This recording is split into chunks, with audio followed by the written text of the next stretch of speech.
Slavoj Zizek. Okay. First, I must emphasize how proud I am to be here. And sorry if I begin with you, Norman. I think it will sound pathetic, but I mean it literally, that the existence of people like you is the best argument against anti-Semitism. It's enough that people like you exist. Let me go on. I would like to briefly report on you on my pretty terrifying, even now I'm shocked, maybe some of you know about it, but it happened in Europe, at Frankfurt Open Book Fair. Slovenia was the guest of honor, so I was allowed to speak at the opening ceremony. My speech was, I'm almost ashamed of it, so absolutely careful, moderated, and so on. I said, yes, I condemn Hamas, everything. My point was just, Palestinians are also suffering. You know what happened? They have now a special position in every German land called Beauftragter, to cut it short, Commissar for Fighting Anti-Semitism. And he and another two politicians, go to YouTube, you can find it, stood up and, like in old communist times, but communists know it better, stood up and started to shout at me. I'm anti-Semitic, I am equalizing, blah, blah, blah, Hamas, and I'm the worst thing. I'm contextualizing it. And then there was a series of attacks in big German newspapers on me, Frankfurter Allgemeine and so on. The title of one of them is very clear. Hamas has no context. Like, it's literally, you have to understand this, you have to go back to German idealism metaphysics. The idea is, this is absolute original abyssal evil. No context can even explain it. And when I then quoted as a reply, Primo Levi of all guys, who said it's crucial to analyze Holocaust, not to say this is just evil, I was again attacked, blah, blah. So let me not lose time. Another important thing happened there. I was accused of politicizing the event, book fair. Oh, this is a pure cultural event, blah, blah. Sorry, before me there were 5 speakers from Germany. All of them openly repeated one motive: full unconditional support for Israel. I just added to it, Palestinians are also suffering. I was accused of politicizing it. And this brings me to what goes on today, yesterday in Israel.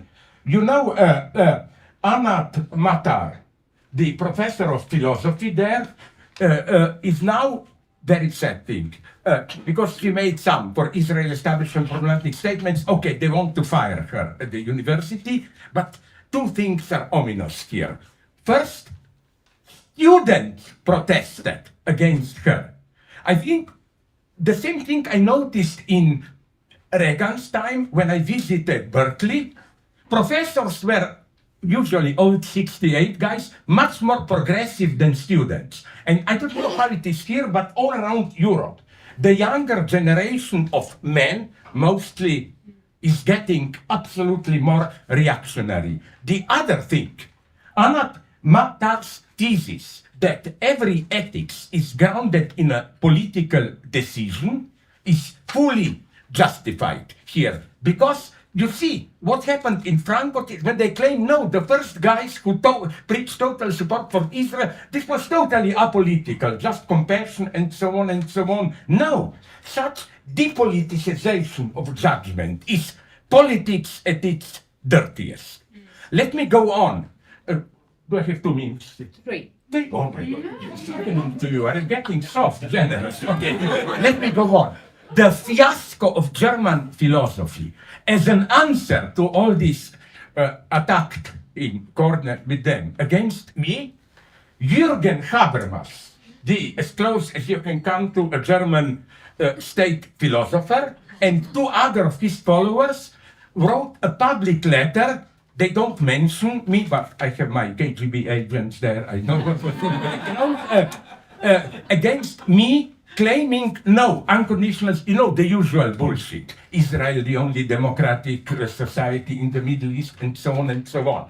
And now I come to conclusion. This is what fascinates me, even the philosophical importance. You know what Habermas abandons? What the greatest first generation of Frankfurt School, Adorno and Horkheimer, called dialectic of enlightenment, which means the horrors that were happening, colonialism or Gulag, Shoah, they are not some remainder of a dark medieval past. They are the results of the immanent antagonisms of the project of European modernity. With Habermas, this disappears. Just we need more European enlightenment and so on and so on. To conclude, then you can ask me questions if you want. We really live in sad times. Not only is Germany, I can explain it more, doing the most unethical thing you can imagine. Everybody knows. The general logic is we did the Holocaust, so now, as a dirty deal with Israel, we will say, you were our victims, but in exchange, we tolerate your crimes today. It's disgusting. And just to conclude, people like to mention what happens today in Haiti. Gangs taking over. But it's not just Haiti. Even in the developed states everywhere. Did you notice how the state power cannot reproduce itself without direct use of what are ultimately criminal gangs? Trump here needs Proud Boys and so on. And in Israel, let's face it, settlers' movement of the West Bank are illegal criminal gangs subtly used by Israeli establishment. And this is where we are, unfortunately, where we are coming today. To use the pathetic term, half a minute, the masks are falling, literally. I was shocked, my reaction was like, in Tom and Jerry, when something happens, the eyes pop out, and that was my reaction when Netanyahu, a month ago or when, said publicly, from the river to the sea, but the big Israel. So it's like what was till now done more discreetly is now done openly. We are entering a new era, extremely dangerous era. Yeah. And I, in all my naivety, who still think maybe there is something good, although they are hypocritical in this European human rights, I'm saying what is happening now in Gaza is the death of Europe, in the sense of, you talk to a Palestinian, he will tell you, yes, European human rights are bombs which are falling on us.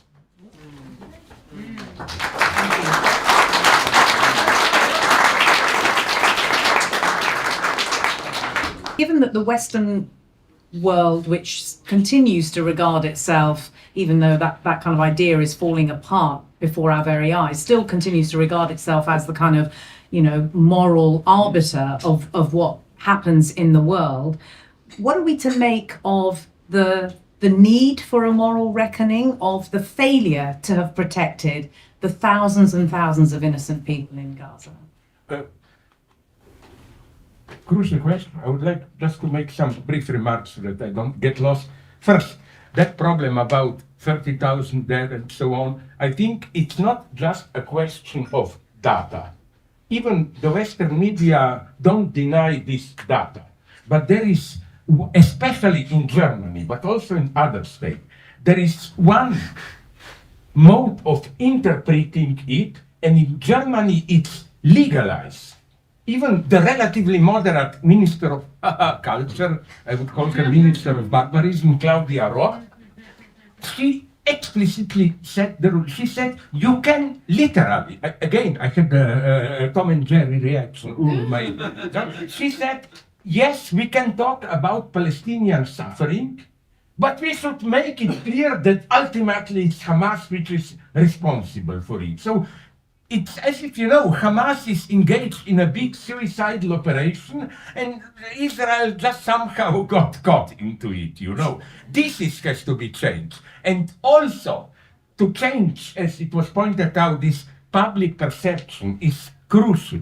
For example, we should insist how Israel, okay, we hear from Habermas and so on, the only democratic state.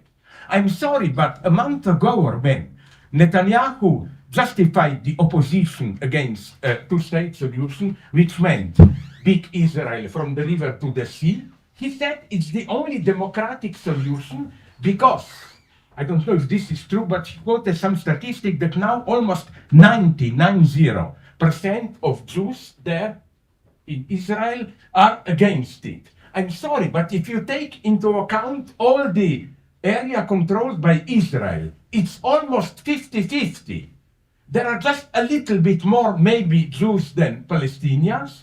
He even didn't mention, you see, this is apartheid in practice. So what can we do? And another thing, maybe along the practical lines that you, Norman, emphasize, public opinion, maybe something will happen like I know.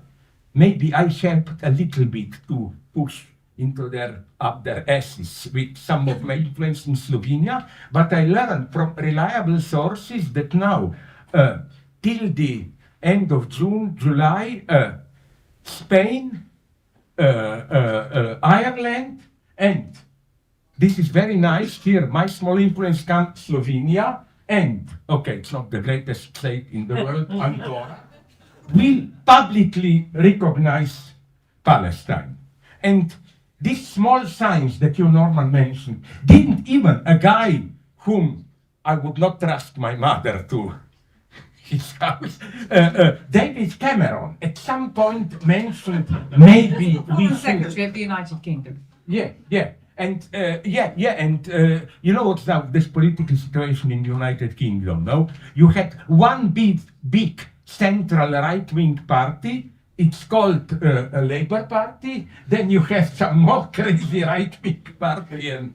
Okay, but what I want, sorry, let me go on. So what I want to say is that now we have to make, as you pointed out, the next step. Now it's legitimized to talk about Palestinian suffering. And now we go to the next stage, where what does this suffering mean? The logic is, yes, you have to sympathize, you put those stupid, how do you call it, parachutes with... But what does this mean? I think there is one photo which for me is the best symbol of the situation. I found it in big media. It's the same photo you see from Gaza, you see in front Israeli bombs made by USA, falling on Gaza, destroying buildings, and just behind parachutes with food falling down. That's the catch. So let me just very briefly to conclude with one remark. You know where we have to work? How these prohibitions, where is it permitted to say, when I said what I said in Frankfurt, the most disgusting thing for me, there's literally dozens of people, hardline Germans, came to me privately, literally looked around carefully, and then whispered into mine, you know, basically, I agree with you. It's just not the right moment to say it. My answer was, of course, I know what you mean. The right moment will be to say it when it will mean nothing to say it. Now it means something to say this. So you know what, really, I wonder if I address this also to you, so that finally would agree. I don't trust them. But for example, you probably all know... Who don't you trust? Who? Me, if you are intelligent, but also the ex-bosses of Shin Bet Mossad. But a guy called, I think, Ami Ayalan. Okay, he is now retired. Once you are retired, you can say many things. But nonetheless, he wrote a comment or interview where he said the only solution is allow political subjectivity to Palestinians and even a very practical proposal, set free Marwan Barghouti and so on. Where are we when, if you say in Germany, what an ex-chief or a chief of Shin Bet, I think, yes, says, Shin Bet, yeah. You are almost arrested if you say this in Germany. So it's not just, you know, one thing is to say things in places like this one and so on. At this point, the struggle is effective, and it's not a lost struggle, to gradually change the public perception. I want to just pick up on, you didn't answer the question about the moral record. I never answered the Yeah. question. Okay, fine. Well, I'll move on then. Move to him so Colter, that-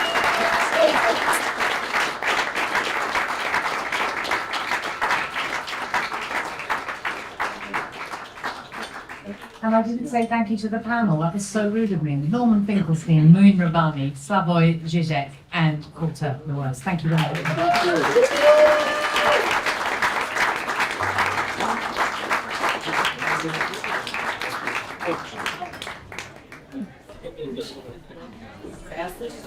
Yeah, do it. Thank you very much. Thank you.